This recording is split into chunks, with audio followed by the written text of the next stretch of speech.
If you lived in New York City in the late 90s, you definitely remember the tragic story of Amadou Diallo.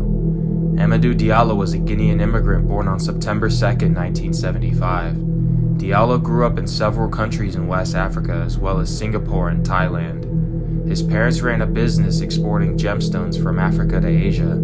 Amadou later attended private schools in West Africa where he studied English and computer engineering. He soon became fluent in English and developed an interest in American culture.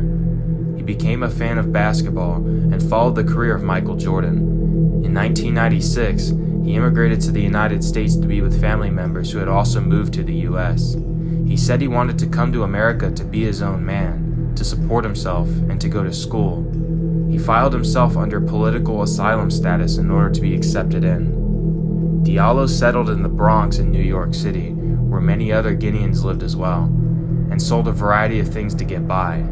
He sold gloves, socks, shirts, and video cassettes along 14th Street in front of a convenience store. The money was not much, but Diallo would tell his parents on the phone about how he was enjoying his life in America.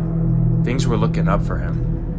On the cold night of February 4th, 1999, 4 plainclothes policemen for the NYPD Street Crime Unit got out of their unmarked police car and approached Diallo. Despite it being dark outside, the police believed Diallo was a suspect in a sexual assault case, a case Amadou had nothing to do with. When the police yelled for Diallo, he responded by reaching into his back pocket to pull out his wallet. One of the cops shouted, "Gun!" and shots began to fly.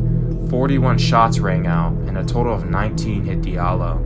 Diallo likely died before he even hit the ground, on the front steps of his apartment. The gun didn't exist. He was unarmed. Many were furious. Widespread protests erupted in New York. Despite this, the NYPD defended the police's action, saying that the cops felt that their life was in danger, even though the police outnumbered Amadou 4-1 and were crouched behind police cars. NYPD officers Sean Carroll, Edward McClellan, Kenneth Boss, and Richard Murphy were indicted. The trial began on February 2, 2000. The trial was held in Albany instead of New York City due to the publicity, just how the Rodney King police trial was held in Simi Valley instead of Los Angeles. The trial started just 2 days before the 1-year anniversary of Diallo's death.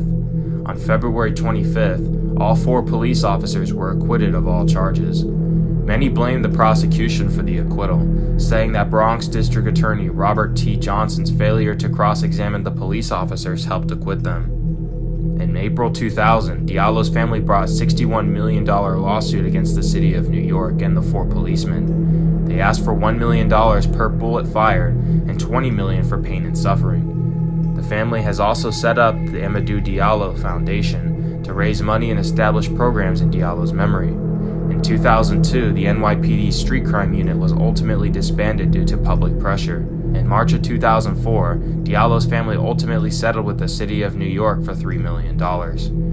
Other Guinean immigrants described harassment they faced by the NYPD. Mamadou Jawawa, a Guinean businessman, described being repeatedly stopped by police near his Staten Island home, asked for his license, and occasionally told by officers to go back to Africa. Many Africans came to America for a better life, but a better life wasn't always the case. Amadou Diallo was only 23 years old at the time of his death. He would have been 47 years old today.